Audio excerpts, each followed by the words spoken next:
Express news 24 ताजी बातमी ताजी चर्चा सर्व घडामोडींचा अचूक वेध घेणारं न्यूज चॅनल। इचलकरंजी आणि परिसरात ढगाळ वातावरण असलं तरी पावसानं काहीशी उसंत घेतली आहे। मात्र धरण पाणलोट क्षेत्रात सुरू असलेला पाऊस आणि धरणातील पाण्याच्या विसर्गामुळे पंचगंगा नदीच्या पाणी पातळीत झपाट्याने वाढ होत आहे। इचलकरंजीतील पंचगंगा नदीवरील लहान पुलाला लागून पाणी वाहत असल्यानं बुधवारी महापालिका प्रशासनानं बॅरिकेड्स लावून हा पूल वाहतुकीसाठी बंद केला आहे। नदीकाठावर आपत्कालीन मदत कार्यासाठी यांत्रिक बोटीसह अग्निशामक दलाचे पथकही 24 तास तैनात करण्यात आले। 24 तासात पाणी पातळी 1.5 फुटांनी वाढल्यानं आज सायंकाळी 59.6 फुटावर पोहोचली आहे। नदीकाठावरील श्री रेणुका मंदिर स्मशानभूमीपर्यंत पाणी पोहोचलं।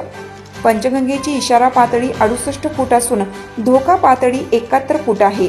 मात्र पाणी पात्राबाहेर पडलं असून पाणी पातळीत अशीच वाढ होत राहिल्यास शुक्रवारी लहान पुलावर पाणी येऊ शकतं, असं महापालिकेचे आपत्कालीन मदत कार्य विभाग प्रमुख संजय कांबळे यांनी सांगितलं। दरम्यान पाणी पातळीत सतत वाढ होत असल्यानं आज महापालिकेच्या आयुक्त पल्लवी पाटील, उपायुक्त नंदू परळकर यांनी यांत्रिक बोटीतून जॅकवेल आणि कट्टीमोळा परिसरात पाहणी केली।